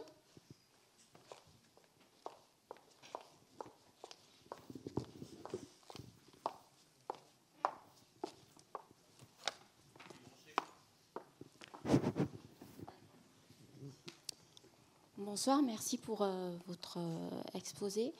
J'ai 2 questions dans le milieu de l'aviation civile. Vous avez parlé de maturité de système. Est-ce qu'on a les données maintenant et le recul sur les 30 ou 40 années précédentes sur l'imputabilité des accidents d'aviation, des accidents graves, par rapport aux compétences, on va dire, de l'humain versus compétences de l'intelligence artificielle? Dans l'aviation civile, j'aurais voulu avoir également une réponse si elle existe dans l'aviation militaire, puisque les données sont différentes et les contraintes sont différentes. Alors, bon, je suis tenté de répondre qu'on a les données, là, parce qu'on a accumulé quand même un certain nombre d'accidents, on les connaît quasiment tous, sauf un, vous savez lequel. Et d'ailleurs, on le remet sur le tapis actuellement, hein, l'accident du Malaisien. Mais on connaît. Moi, j'étais enquêteur d'accident, donc je peux en parler un petit peu. En fait, un accident, en général, on sait bien l'analyser. Après coup, bien sûr, on sait ce qu'il aurait fallu faire avant. Avant, c'est difficile de savoir ce qu'il faut faire après. Mais donc, on a des données, effectivement, sur les comportements humains, sur le rapport à l'automatisation. Il y a eu beaucoup de critiques. Et justement, pendant les années 90, il y a eu beaucoup de critiques sur l'automatisation. Enfin, ça a commencé à les années 80 quand même. Mais, et malheureusement, on n'avait pas tenu compte de la maturité. Et là, on sait aujourd'hui expliquer des accidents à cause de problèmes de maturité. Et pas uniquement de maturité technologique, hein. Maturité humaine et sociétale. C'est très important. Parce que dans un cockpit d'avion, si on est, enfin, ça dépend de la culture de l'équipage aussi, hein, c'est très important. Si c'est très directif, c'est pas la même chose que si c'est très coopératif. Vous voyez ce que je veux dire, c'est pas. Donc là aussi, c'est social. C'est ce genre de choses. Pendant longtemps, on les a pas trop étudiées. On a fait du crew resource management, certes, en fait, puisque vous connaissez tout ça, je suppose. Mais aujourd'hui, on a des outils pour essayer d'analyser ça un petit peu mieux, quoi. Donc oui. Alors, moi, je suis un peu gêné quand on parle d'intelligence artificielle dans l'avion, parce que moi, je préfère parler d'automatisation, hein, à l'heure actuelle. C'est très avancé, hein, très poussé, hein, c'est sûr. Mais l'IA, bon, on va voir ce qu'on peut faire avec. Et ça dépend de quelle IA. Il y a plusieurs types d'IA, quoi. Bon, en gros, vous avez 2 classes d'IA. Il y a l'IA numérique, statistique, si vous voulez, basée sur les générations de patterns, enfin de l'induction, quoi. Et puis, je résume vraiment très fortement. Hein. Je sais qu'il y a des experts dans la salle, là. Mais, et puis la deuxième, c'est l'IA symbolique ou logique, qui fait des inférences, etc., qui est une autre façon, quoi. Donc, le problème, c'est que tout est multi-agent, quoi. Et ça c'est quelque chose qu'on comprend pas mal aujourd'hui, quand même. Bon, je ne sais pas si je réponds à la question, mais donc, on a des données, oui, sur l'être humain, là. Merci pour la présentation. Dans la section de tangibility, vous nous montrez vous nous montrez le feature de réversibilité. Pourriez-vous expliquer comment ça peut marcher? Je n'ai pas compris, c'est la flexibilité dont vous parlez? Il y a une there's a feature called reversibility. How could we make it reversible? Because as I understand at the moment, the technology for AI is quite, it's not linear and it's quite hard to reverse engineer. Alors, le problème de la réversibilité, c'est un problème très, très complexe. Donc, il y a des systèmes sur lesquels on peut revenir en arrière, d'autres on ne peut pas. Ça, c'est très clair. Donc, effectivement, ça devient important quand on parle de système multi-agent de regarder ce qui est réversible et ce qui ne l'est pas. Je n'ai pas parlé là, vraiment, mais c'est très important ça. C'est lié à la séparabilité aussi, tout ça. C'est assez intéressant parce qu'il y a des choses qu'on peut remplacer et d'autres qu'on ne peut pas. C'est ça le. Donc il faut les garder connectés parce que sinon le système meurt dans son ensemble, quoi. Donc oui, on regarde ce genre de choses, oui. Mais bon, là c'est quand même un peu compliqué à expliquer. Désolé. Merci. Ouais.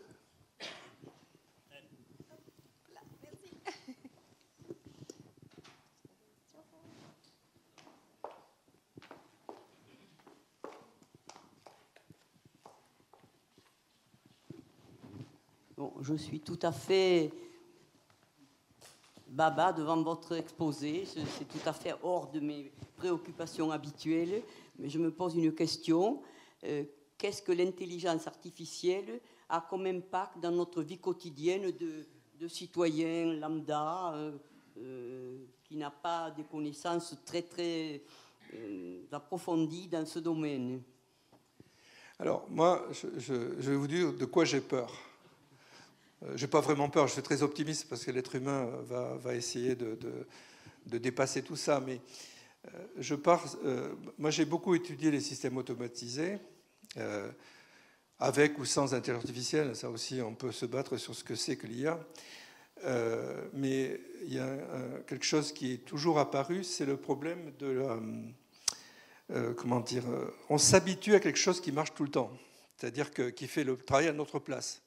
On délègue, et puis on est assisté, et puis après on ne sait plus faire les choses, d'accord? Ça s'appelle la complaisance. C'est un critère de complaisance qui revient toujours. C'est-à-dire que c'est important. Alors la question c'est quel type de compétences il faut conserver lorsqu'on automatise? Est-ce que jusqu'où il faut descendre dans la compréhension du système? C'est-à-dire que, est-ce qu'on peut rester en surface? Parce que comme ça marche tout le temps, on appuie sur le bouton et ça marche, quoi. Sauf que dans certains contextes, situations justement inattendues, là on a besoin d'intervenir. Et dans ce cas-là, si on n'est plus dans la boucle, on a des problèmes. D'accord? Ça, c'est une première chose. Au pire, on ne sait plus le faire. Vous voyez ce que c'est ça. Mais l'histoire de l'humanité nous a montré qu'on a franchi des caps. Et donc, il y a des choses qui sont, comment dire, stabilisées et d'autres qui ne le sont pas. Tout ce qui est non stabilisé, ça va devenir obsolète et ça va disparaître. C'est pour ça que je suis optimiste, si vous voulez. Mais ça peut causer des problèmes quand même dangereux. Hein. Ça peut être dangereux. Mais je pense qu'on va mieux comprendre quand on va utiliser, si vous voulez. Alors la question, c'est quel est le danger d'utiliser tout ça, quoi. Alors, dans une vie de tous les jours, c'est pas très dangereux. Dans un avion, c'est dangereux quand même. Voilà, c'est ça. Donc, il y a besoin de faire du retour d'expérience en continu pour accumuler les connaissances et justement gérer ce que j'appelle les fonctions émergentes. C'est-à-dire tout ce qui émerge de ce système complexe, il faut le comprendre. Et c'est là où on va répondre aux questions que je pose, c'est-à-dire de la complaisance, quoi. Voilà. Oui. Oui, professeur, c'est un littéraire qui a écouté avec beaucoup d'attention votre exposé, sans rien comprendre. Mais je suis venu parce que, en raison de l'intitulé de votre conférence, hein, Intelligence artificielle. Et je me suis souvent posé, du coup, je me dis, mais intelligence artificielle, qu'est-ce que ça peut être? Alors, je m'imagine.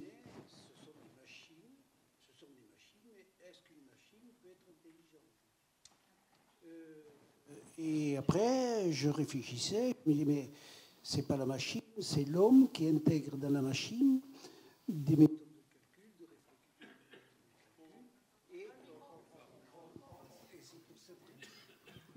On ne vous attend pas.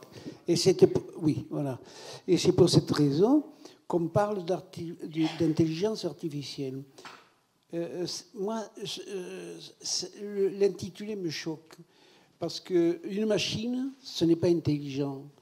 C'est l'homme qui est intelligent et qui rend la machine, qui permet à la machine de régler des problèmes ou solutionner des problèmes. Par exemple, tout simplement, une machine à calculer.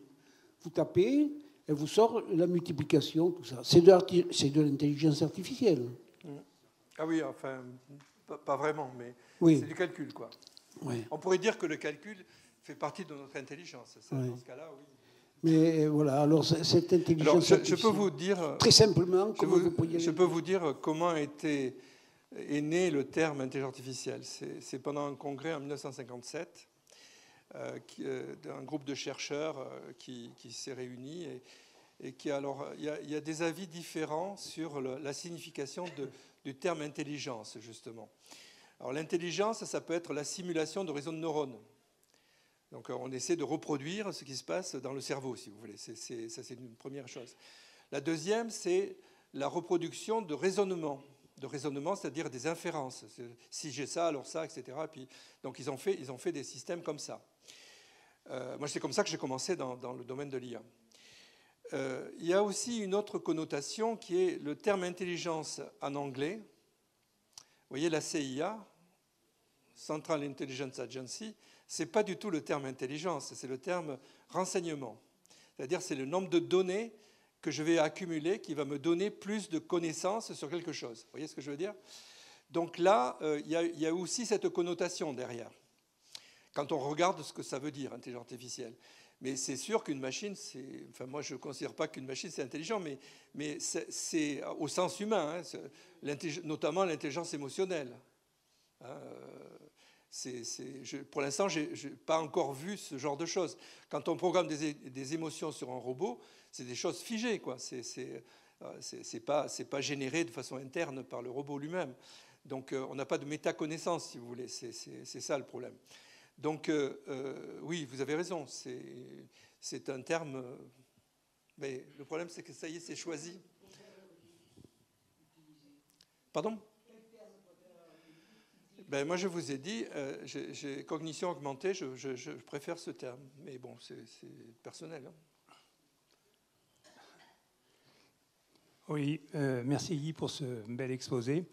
J'avais envie de te poser une question un peu délicate pour le moment, c'est-à-dire que tu es passé du cockpit de 3 personnes à 2 personnes. Est-ce que tu penses qu'à terme, l'avion qui est capable actuellement de partir d'un point et d'arriver à un autre point passera à un seul pilote avec l'IA simplement?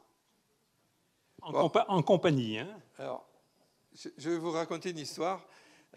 J'avais été convoqué, c'était en 2014, NASA Ames, qui est le grand centre de recherche de la NASA aux États-Unis, sur la côte ouest, en Californie, avait eu un gros budget pour démontrer si le pilotage à 1 dans les avions de transport, hein, c'est-à-dire passer de 2 à 1, était fiable, était acceptable ou pas.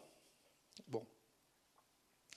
Et donc, moi, comme je travaillais dans le domaine spatial à l'époque, mais que je connaissais quand même l'aéronautique, on m'avait mis dans un comité d'évaluation. Et donc, j'ai été impliqué dans ce processus-là.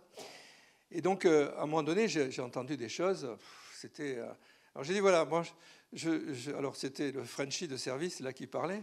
J'ai dit, voilà, je viens de Toulouse. et je me souviens, au début des années 80, l'AFA est venue. L'AFA, c'est la DGAC américaine. C'est le les services d'État là, de l'aviation civile. Et donc, la FAA nous avait dit, montrez-nous que c'est pilotable à 1, on vous le certifie à 2. C'était à table. Hein, là aussi, le repas est important. Mais donc, et ça avait du sens, parce qu'un pilote peut être en capacité. On peut avoir une perte de connaissance, etc. Donc, celui qui reste, il faut qu'il puisse faire atterrir l'avion, quoi. Donc, si je prends cette formule-là, je vais dire, ben, aujourd'hui, quand on passe de 2 à 1, il faut démontrer que c'est pilotable à 0. Et pilotable à 0, le problème, c'est que c'est un point singulier d'un point de vue système complexe. C'est une singularité. Parce que c'est plus un avion, c'est un drone. Par définition. Donc, en fait, la question, c'est il faut arrêter de parler d'avions et construire des drones.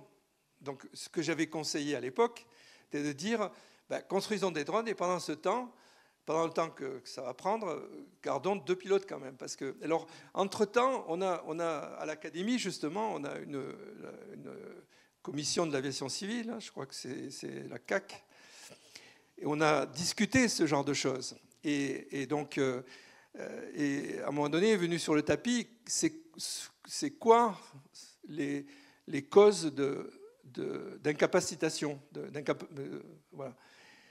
Alors, la crise cardiaque, c'est à 10-6, 10-7, c'est-à-dire une vie humaine plus, quoi.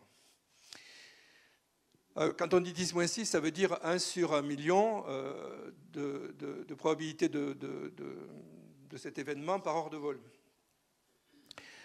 Ce qui est faible, hein, c'est bon. Alors, mais ça peut arriver. Ça peut arriver. Et alors, je suis désolé, hein, je vais parler. Une gastro, c'est à 10-4.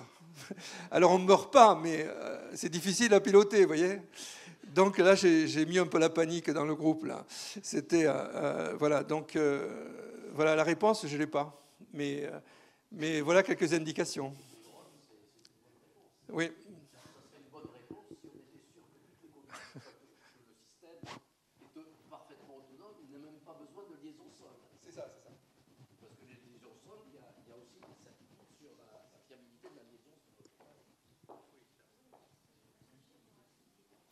Merci. Oui, Guy, merci pour la présentation, toujours aussi claire et nette. Une question un peu plus philosophique, je me pose la question, la cognition augmentée aux machines et finalement la bêtise augmentée aux humains. Malheureusement, oui. C'est ce que je disais tout à l'heure, c'est-à-dire qu'on peut augmenter la complaisance et donc dans ce cas-là, ben, on n'est plus dans la boucle, quoi. Et donc on devient moins instruit qu'avant. C'est ça. C'est le chat GPT, là, moi, ça me fait peur un peu. Hein. Tiens, d'ailleurs, je voudrais raconter une autre histoire. Donc, j'ai des étudiants, des élèves à Centrale, là, qui, jusqu'à il y a 2 ans, 3 ans, je pestais parce qu'il y avait plein de fautes d'orthographe dans les devoirs qu'ils rendaient. Depuis 2 ans, il n'y en a plus. Mais là, il faut regarder plus en détail s'il y a du sens, quoi. C'est ça le problème. C'est-à-dire qu'on rentre dans une nouvelle ère où, effectivement, c'est parfait en apparence, mais le sens, ben, il faut quand même, il est toujours là, quoi. C'est ça, quoi. Donc voilà, bon, on est en train de passer à ça. J'avais une question, parce que quand on pense à l'IA, des fois on a un petit peu peur, il y a beaucoup de scénarios un peu catastrophiques qui tournent dans les films, sur les réseaux ou quoi.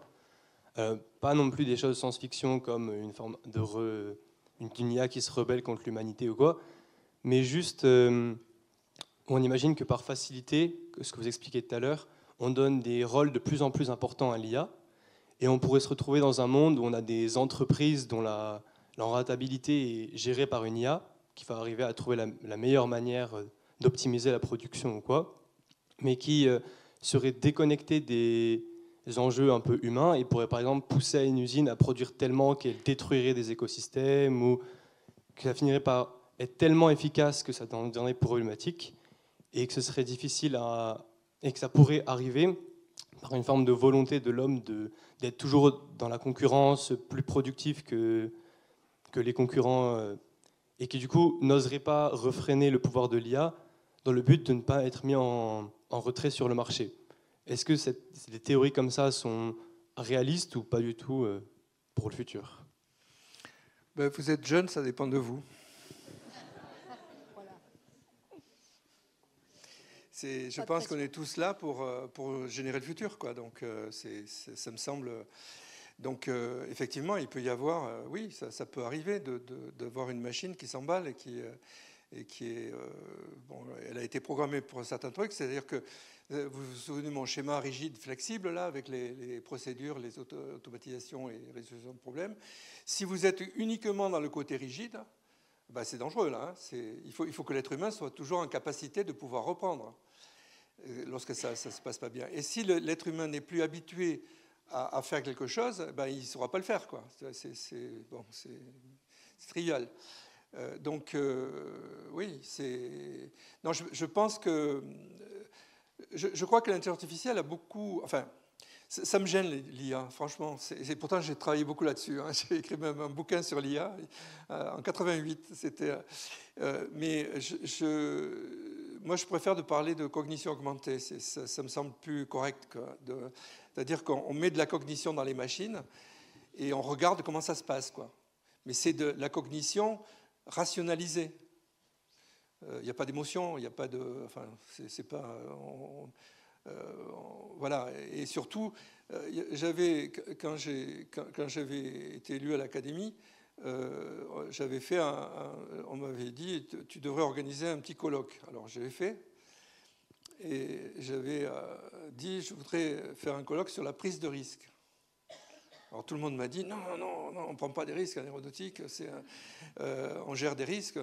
Oui, mais quand on a pris toutes les précautions et que le moment arrive de décoller, et puis on décolle, et puis il y a un truc qui se passe, on n'avait pas prévu. Qu'est-ce qu'on fait? Il faut bien décider de faire quelque chose. Si on ne fait rien, on prend un risque. Si on fait quelque chose, on prend un risque. Donc la prise de risque, c'est un thème majeur. Et donc, moi, j'avais été beaucoup aidé par des pilotes d'essai qui me disent « Ouais, il faut que tu le fasses et tout ça. » Bon, les astronautes, j'avais invité un chirurgien, le professeur Loisance de Mont-d'Or, là, qui a expliqué la main quand il est opéré. Là, c'était vraiment magnifique. Et puis, j'avais invité un ancien agent de la DGSE, alors ça, c'était pas mal. Et donc, le problème, là, c'est... on est toujours amené à prendre un risque quand on est devant une situation inattendue. Comment on fait pour faire ça? Est-ce qu'on est formé pour faire ça? Je ne suis pas sûr de la réponse là. C'est-à-dire que... Et l'intelligence artificielle ne va pas résoudre ce genre de truc. Hein. Ça j'en suis persuadé. Je ne réponds pas tout à fait à votre question. Je vais un peu passer à côté, mais c'est ça.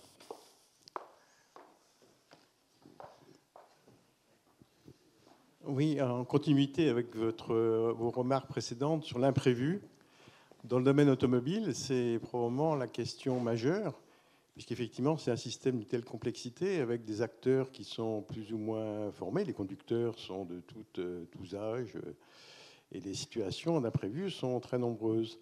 Comment est-ce que vous voyez l'évolution de l'automatisation, et en particulier Tesla, là, qui est au niveau 3 arrivera-t-on un jour au niveau 5, ou est-il impensable, sachant qu'il y a un problème aussi d'acceptabilité sociale, à supposer qu'il y ait peut-être moins d'accidents statistiquement avec l'IA. Le reliquat d'accidents est-il acceptable socialement, sociétalement?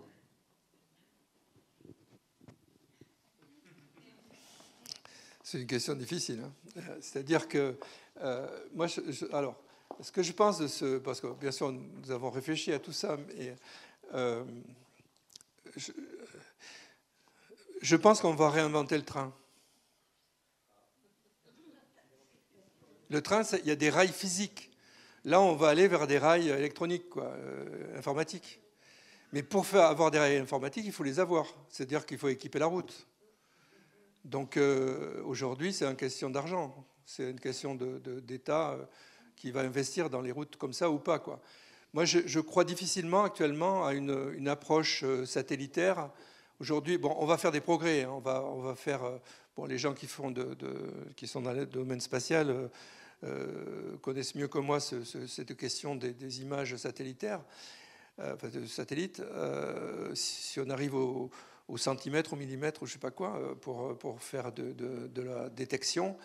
Mais de toute façon, il va falloir équiper d'une façon ou d'une autre, quoi. Il va falloir... En gros, le problème, je pense que c'est un problème monde ouvert, monde fermé. C'est-à-dire que quand on ferme le monde, là, on pourrait y arriver. Mais il faut le fermer d'une certaine façon. Parce que la machine, elle est bête, quoi. C'est pour ça que l'intelligence artificielle, ce n'est pas forcément le meilleur mot. Mais on peut c'est un peu comme si vous faites la cuisine toujours avec des recettes.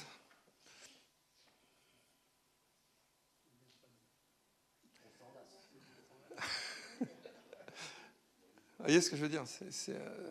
Donc voilà, voilà. Donc, moi, je pense qu'on peut arriver à fermer ce monde, c'est sûr, mais quand, je ne sais pas, parce que là, on en est un peu loin quand même. Hein.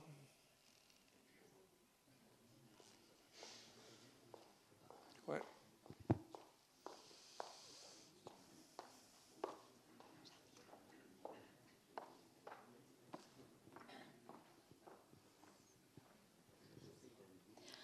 Vous exprimez une réticence à utiliser le mot intelligence artificielle, vous l'avez expliqué, puisque la terminologie n'est pas la même selon la langue, en français versus anglais versus États-Unis. Mais c'est pareil pour le mot cognitif. Sur le plan français, les compétences cognitives en médecine, c'est bien particulier. C'est plein de choses. C'est l'appareil locomoteur, l'appareil vestibulaire, c'est la parole, le toucher, et les odeurs et la reconnaissance de l'environnement. Et tout ça, en fait, c'est très réducteur d'utiliser le mot cognitif dans ce type d'application. Donc, en fait, chaque terminologie aura de toute façon ses limites en fonction de à qui on s'adresse, à quelle société, parce que chaque société a un niveau culturel différent. Et donc, il y aura toujours un malaise en termes de terminologie. Donc, moi, je suis, de mon point de vue, comme ça, de professionnel, pas du monde de l'ingénierie. Je suis contre l'utilisation du mot cognitif, parce que je viens de vous expliquer que sur le plan médical, il y avait le mot renferme plein de choses, au-delà des 7 sens connus. Et en revanche, intelligence artificielle, nous en médecine, on utilise l'intelligence artificielle depuis de nombreuses années, elle nous rend énormément de services. Et finalement, moi, sur le plan médical, je trouve que ce terme me convient mieux que le terme cognitif. Donc en fait, c'est très subjectif et c'est très dépendant des sociétés dans lesquelles on vit. Bon, alors, je suis d'accord et pas d'accord à la fois. C'est-à-dire que moi, je viens des sciences cognitives au sens neurosciences, et dans ce cas-là, c'est-à-dire le niveau des habiletés, par exemple, c'est du subconscient, mais c'est du cognitif subconscient. Et ensuite, vous avez le cognitif conscient, qui est des niveaux supérieurs, effectivement. Et malheureusement, quand on utilise cognitif, on parle du niveau cognitif supérieur, généralement. Donc, effectivement, vous avez raison. Mais alors c'est pour ça que... alors, je ne sais pas quel type d'intelligence artificielle de vous parlez, là, dans le domaine aérien. Ça m'intéresse quand même, parce que... Pardon ? Médical, domaine médical. Oui, mais bon, là c'est de la robotique. Ils font beaucoup de robotique dans le domaine médical. Donc, effectivement, le niveau des habiletés, je redis, effectivement, là, c'est quelque chose qu'ils maîtrisent bien, oui. D'accord. Oui. Ouais. Oui.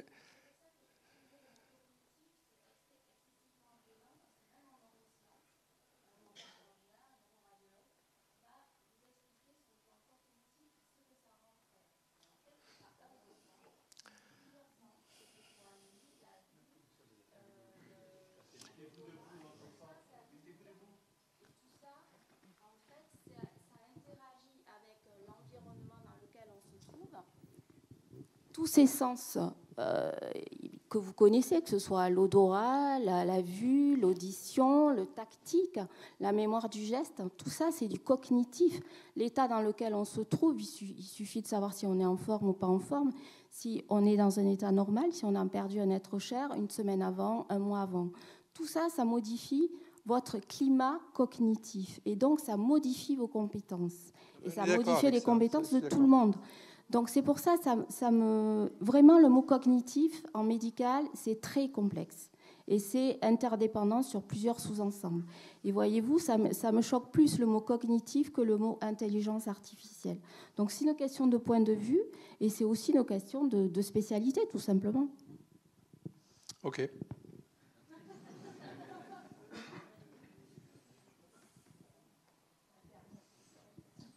Bonsoir. Déjà, merci pour cette conférence. C'était très intéressant. Moi, je vais avoir plutôt une question orientée sur un autre aspect.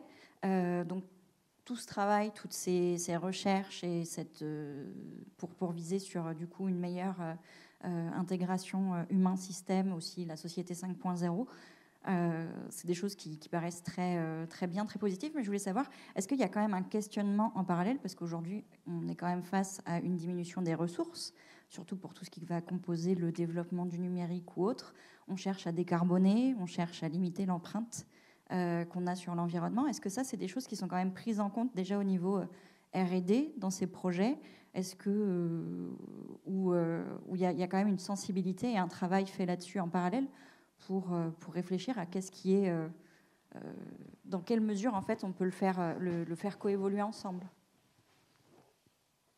On essaye. C'est-à-dire que là, je ne sais pas, il y a tellement de sujets qui sont traités actuellement. À mon goût, ce n'est pas assez pris en compte, c'est sûr. Mais c'est en cours. Alors, par exemple, on travaille sur la théorie des ensembles flous actuellement, depuis longtemps, hein, d'ailleurs, ça fait 50 ans, pour faire des modèles mathématiques de choses, d'incertitudes, etc. Bon, on fait des choses comme ça. Je ne vais pas revenir sur le terme cognitif parce que c'est sujet à discussion, mais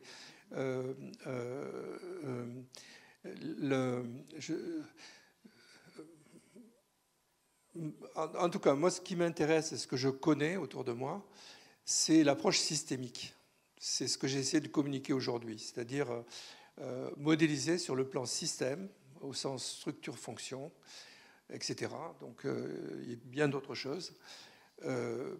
Pour essayer de rationaliser justement le côté socio-technique de cette évolution-là. Alors après, bien sûr, on peut rentrer dans des choses très, très fines plutôt neuroscientifiques, etc. Mais c'est pas ce qu'on fait là, nous, actuellement. Voilà. Donc, il manque peut-être ce côté-là, oui. Mais il y a d'autres personnes, d'autres collègues qui font ça, quoi.